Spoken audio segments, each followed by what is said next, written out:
အားလုံးပဲမင်္ဂလာပါ remote channel လေးပြန်ကြိုဆိုလိုက်ပါတယ်2026ခုရောက်တော့မှာပါဗျာ2026မှာ phone brand တွေပေါ့သူတို့က product အသစ်တွေကိုအပြိုင်ဆိုင်ထုတ်နေကြတယ်အပြိုင်ဆိုင်ထုတ်နေတဲ့အချိန်မှာလူကြီးမင်းတို့ကတနည်းစံဝင်ချင်းလေးနဲ့ဘာဖုန်းကိုကင်သိနေတယ်စဉ်းစားနေတဲ့အချိန်မှာအရင်စဉ်းစားမနေတော့ Vivo ကထုတ်ထားတဲ့ Vivo V60 ဒီကောင်လေးထွက်ရှိလာတယ်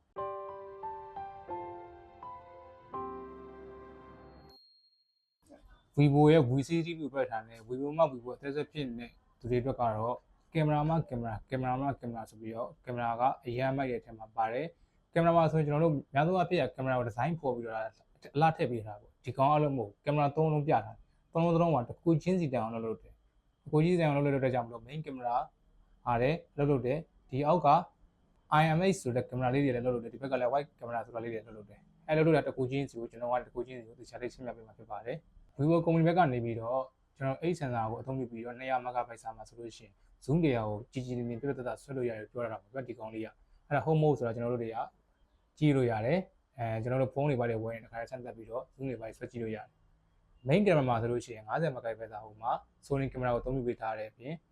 IMX ဆိုတဲ့966ပြီးလို့ရှိရင် ODS မှာဆိုလို့ရှိရင်လည်း IMX 886ကိုမှာ flame ပေါ့360ကြီးကိုအသုံးပြုပေးထားတဲ့အတွက်ကြောင့်မလို့တယ်လီပိုလိုလန့်နေပါတဲ့အတွက်ကြောင့်ပို့ပြီးတော့အဆင်ပြေဆိုတာဟုတ်လားမဟုတ်လားဆိုတာကိုကျွန်တော်တို့ကကြည့်သွားလို့ရပါတယ်အခုဒီကဘေးအလုံးလေးကဘာလေးလို့ထင်နေကြအဲကောင်တွေက white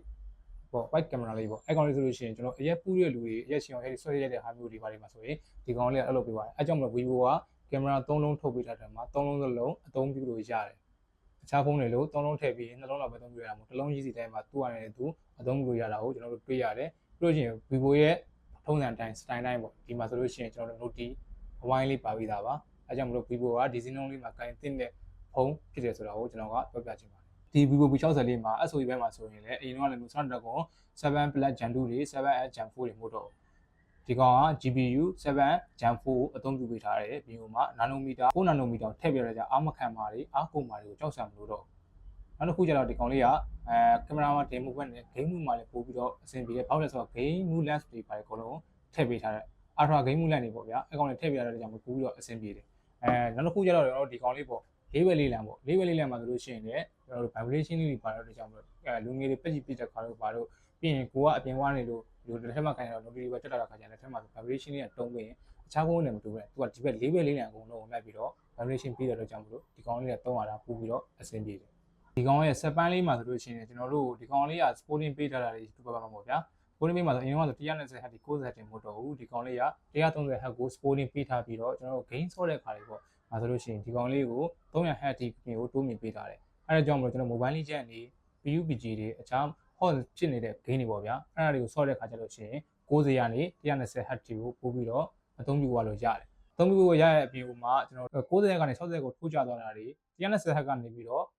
90ဆက်ကိုထိုးကြွားရတယ်မဖြစ်ဘူးဒီကောင်လေးကပို့ပြီးတော့မိုက်တယ်အဲဒါကြောင့်မလို့ဒီကောင်လေးကအင်ဒီဘက်မှာဆိုရင်လည်းစိတ်ချယုံကြည်ရတယ်ဘယ်ဒီဘက်လေးမှာဆိုရင် Bluebird battery ကိုအသုံးပြုပေးထားတဲ့အတွက်ကြောင့်မလို့ battery ampere 6500မှာဆိုလို့ရှိရင်အရင်မများဘူးအရင်မနည်းတဲ့အထင်မှာပါတဲ့အတွက်ကြောင့်မလို့အသုံးပြုရတာအဆင်ပြေတယ်အားဒီခဏခဏကုန်တာတွေအမခဏခဏတွေဖြစ်မှာကိုကြောက်စရာမလိုတော့ဒီ battery ampere 6500မှာဆိုလို့ရှိရင်ကျွန်တော်အားပြန်သွင်းတဲ့အားသုံးပါပေါ့ဒီကောင်ကတမန်တွေ120 watt တွေ45 watt တွေအဲ့လိုမျိုးမဟုတ်တော့ဘူးဒီကောင်90 watt ဖြစ်တဲ့ကြောင့်မလို့အားသွင်းရတဲ့မြန်တယ်အားလည်းခံမယ်ပို့ပြီးတော့အဆင်ပြေတယ်ကျွန်တော် gain ဆော့တဲ့ညီတွေပေါ့သူတို့ဆိုလို့ရှိရင်ဗျာ gain ဖုန်းအားကုန်မှာဆိုပြီးတော့ကျွန်တော်တို့ battery ကျိုးဖုန်းသားကြီးတို့တန်းလိုင်းနဲ့ gain ဆော့ရတဲ့အတွက်ဒီအဲ့လိုမျိုးတွေအားမခံပါနဲ့ကြောက်စရာမလိုတော့ဘူးဒီ Vivo V60 လေးမှာဆိုရင်တော့ဒီ battery 6500မှာဆိုလို့ရှိရင်ကျွန်တော် game mobile နဲ့ကျွန်တော် style မှာသုံးရတဲ့လူတွေဆိုလို့ရှိရင်ဒီစီလေးပေါ့ဗျာတော်တော်ကြည်ရတယ်ရိုးကြည့်ရတယ်လူတွေဆိုလို့ရှိရင်ဒီကောင်73နာရီလောက်ကိုကောင်းကောင်းသုံးလို့ရတယ်ဒန်မိုဘိုယ်နဲ့ကျွန်တော်လုပ်ငန်း3လောက်ပဲသုံးတယ်ပုံမှန်တိုင်းမှာသုံးမယ်ဆိုရင်ဒီကောင်နိုင်20လောက်ထိကိုကောင်းကောင်းသုံးလို့ရတယ်ဆိုတဲ့အကြောင်းကို Vivo ကုမ္ပဏီကနေပြီးတော့ပြပြထားတာဖြစ်ပါတယ်မှန်သားမှာဆိုရင် Vivo တွေကတော့အများကြီးပြောစရာမလိုပါဘူး Vivo အိုထဲမှာ Vivo ဆိုလို့ရှိရင်မှန်သားအရင်ခံတယ်တုံးတောင်ကျွန်တော်တို့လူရက်ပေါ့ကျွန်တော်တို့တရက်ကနေပြုတ်ကြရင်တော့ဒီမှန်သားတွေကထိခိုက်တာပေါ့ကွဲတာတွေကတုံးတောင်တိပြီးတော့ဖြစ်ခဲတယ်တုံးတောင်အရင်အကြတွေမကောင်းပါဒီကောင်ကကွဲတဲ့ထဲကိုပါတယ်ပြီးတော့ဒီကောင်ရဲ့မှန်သားလေးပေါ့ဒီကောင်ရဲ့မှန်သားအရင်တော့ Vivo နဲ့မတူတော့ဒီကောင်ကဘေးဒီလေးပဲလေးလံလေးကိုရောင်ရောင်လေးခုံးပြီးထားတဲ့အတွက်ကြောင့်မလို့ဒီကောင်လေးကဆက်ဆွဲရတာဒီအထက်ကကျွန်တော် software သုံးပြီးရတယ်တော်တော်လေးလေးတွေးရတယ်ပို့ပြီးတော့မိုက်တယ်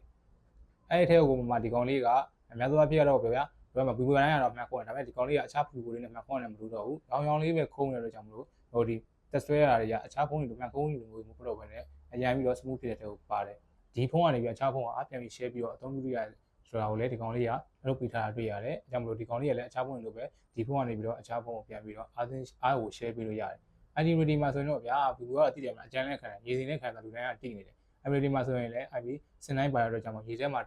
ကျွန်တော်တို့ပေါ့သူတို့သတ်မှတ်ထားတဲ့ဘူးကုမ္ပဏီကသတ်မှတ်ထားတဲ့ရေနဲ့မှာဆိုလို့ရှိရင်ကျွန်တော်တို့ဘယ်လိုပြော2နိုင်လောက်ကိုမှအေးအေးထားလို့ပြီးတော့အသုံးပြုလို့ရတယ်ဆိုတဲ့အကြောင်းဒီကောင်လေးကတတိပြပေးတဲ့အတွက်ကြောင့်ဘူးကို60လေးကဒီတင်းစင်ဝင်ခြင်းမှာဆိုရင်အရန်တန်တဲ့ထင်မှာပါတယ်ဒီဘူးကို60လေးမှာဆိုရင် color လေးကအမြင်ဆန်းလေး2မျိုးလာတာ2မျိုးတစ်မျိုးကတော့ Mercury color နဲ့ Berry color ဆိုပြီး2မျိုးလာပြီးတာMercury color လေးနဲ့ Berry color လေးနဲ့ဘာကြောင့်ကွဲသွားလဲဆိုတော့ကျွန်တော်သိချင်လေးရှင်းပြပေးမယ်ဒီနှစ်ခုမှာဆိုရင်ဗီဒီယိုကအရင်တုန်းကလည်းထုတ်ထားတာအကြောင်းလေးကိုအများကြီးနဲ့ဟိုမှာအလေးချိန်တူတူပဲလို့မထင်နဲ့ဒီခု Vivo P60 လေးမှာနှစ်ရောင်လာတဲ့အလေးချိန်က2မျိုးဖြစ်သွားတယ်အလေးချိန်2မျိုးမှာ Berry ကြောင့်ဖြစ်သွားတော့မဟုတ်ဘူးเนาะ color ကွဲလို့အလေးချိန်ကကွာသွားတာ Berry color နဲ့Mercury color လေးမှာဆိုလို့ရှိရင်အလေးချိန်ကမတူဘူး